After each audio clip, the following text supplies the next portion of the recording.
A Venezuela está mergulhada em uma crise política e econômica que levou mais de 7,7 milhões de pessoas a deixar o país desde 2015, sendo a Colômbia o país que mais refugiou os venezuelanos. Desde 1999, a Venezuela é governada por dois homens do mesmo partido. Hugo Chávez foi presidente de 1999 até sua morte em 2013 e foi sucedido por seu braço direito, Nicolás Maduro. O partido de Maduro conquistou nas últimas 2 décadas o controle de instituições importantes, incluindo grande parte do Judiciário, o Conselho Eleitoral e a Suprema Corte.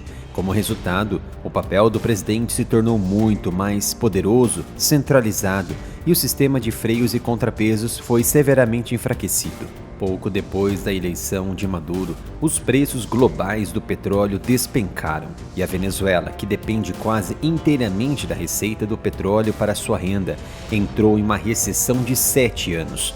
A inflação disparou, ultrapassou 130.000% em 2018 e a escassez de produtos básicos se generalizou.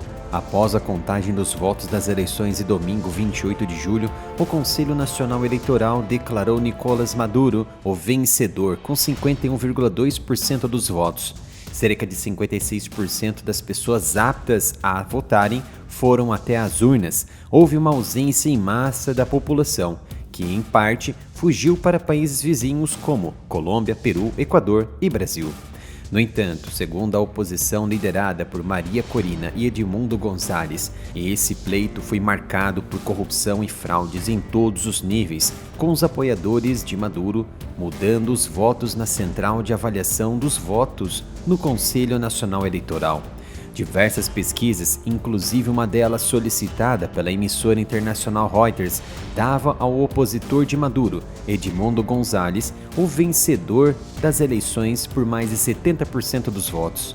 Percebendo a clara fraude para perpetuar os crimes de Maduro e seus generais, protestos ocorreram em todo o país, com manifestantes até derrubando diversas estátuas do ditador Hugo Chávez em todo o país. Enquanto milhares de pessoas se manifestavam por toda a Venezuela, o candidato da oposição Edmundo González anunciou na segunda-feira que sua campanha tem as provas necessárias para mostrar que ele venceu a disputada eleição no país, na qual as autoridades eleitorais nomearam o presidente Maduro como vencedor. González e a líder da oposição, Corina, disseram aos repórteres que obtiveram mais de 70% das folhas de contagem da eleição de domingo. E elas mostram González com mais do que o dobro dos votos de Maduro. Ambos os líderes pediram às pessoas, algumas das quais protestaram nas horas após Maduro ser declarado vencedor, que permanecessem calmas e as convidaram a se reunirem pacificamente nesta terça-feira, às 11 horas, para celebrar os resultados favoráveis à oposição. Na capital, os protestos foram majoritariamente pacíficos, mas quando dezenas de policiais nacionais vestidos com equipamentos anti-motim bloquearam as caravanas, uma briga começou de forma generalizada. A polícia usou a desproporcionalidade da força contra diversos manifestantes, alguns dos quais usavam pedras e paus para se defenderem. Mesmo assim, as forças policiais de Maduro atacaram sem dó e sem piedade.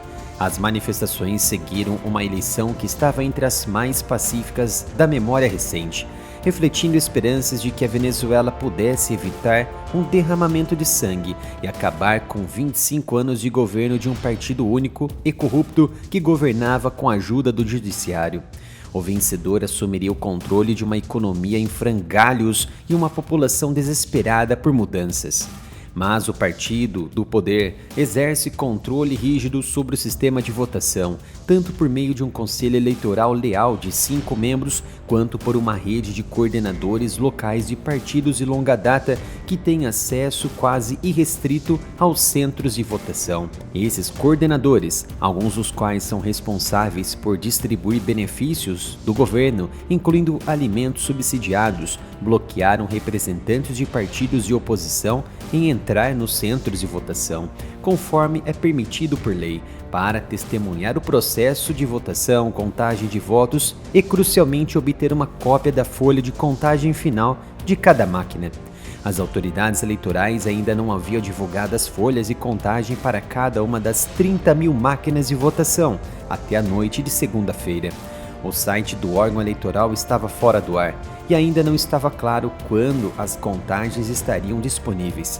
A falta de contagens totais levou um grupo independente de observadores eleitorais e a União Europeia a pedir publicamente à entidade que as divulgasse e ainda não reconhecesse a vitória de Maduro. No início da contagem dos votos, Edmundo González foi visto muito à frente de Maduro, mas depois caiu verticalmente sem explicação. Logo que a noite surgiu, as revoltas aumentaram, elas explodiram, e Maduro ordenou que as tropas armadas fossem novamente às ruas para conter a sociedade. Vale destacar que a população ainda segue com medo, inclusive parte dela nem sequer saiu às ruas para votar. A idade média dos revoltados é entre 15 a 50 anos e buscam fornecer apoio a Corina e González. Vários governos estrangeiros, incluindo os Estados Unidos e a União Europeia, adiaram o reconhecimento dos resultados. O governo de Joe Biden, a partir do secretário de Estado Antony Blinken, disse que a reeleição de Maduro não reflete os votos dos venezuelanos. Em meio aos últimos atritos diplomáticos com seus vizinhos, Maduro ordenou a suspensão dos seus laços diplomáticos com a Argentina, Chile, Costa Rica, Peru, Panamá, República Dominicana e Uruguai, nações que declararam que a eleição de ontem na Venezuela foi fraudulenta e pedindo que Nicolás Maduro renuncie ao cargo de presidente.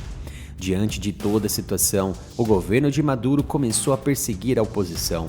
Como havia dito, o judiciário é controlado por ele e segue as determinações do presidente.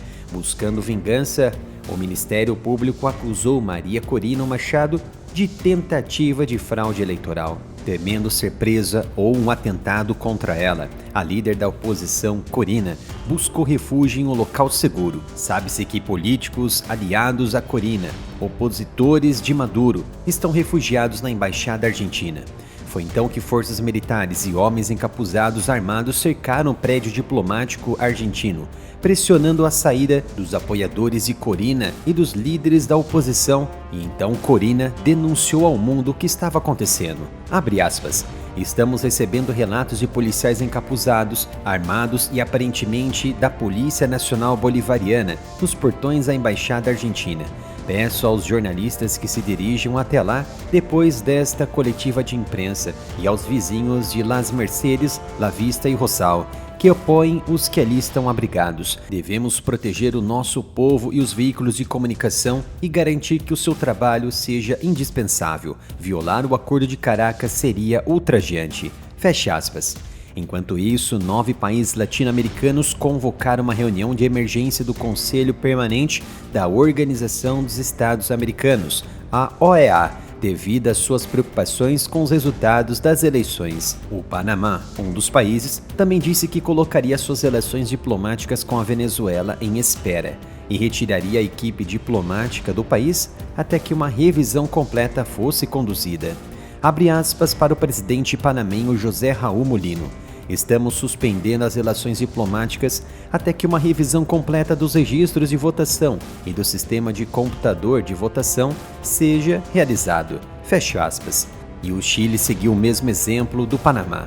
Gabriel Boric, o presidente da esquerda do Chile, disse que o seu governo não reconheceria nenhum resultado que não fosse verificável, pedindo à Venezuela a fornecer total transparência dos registros eleitorais e do processo.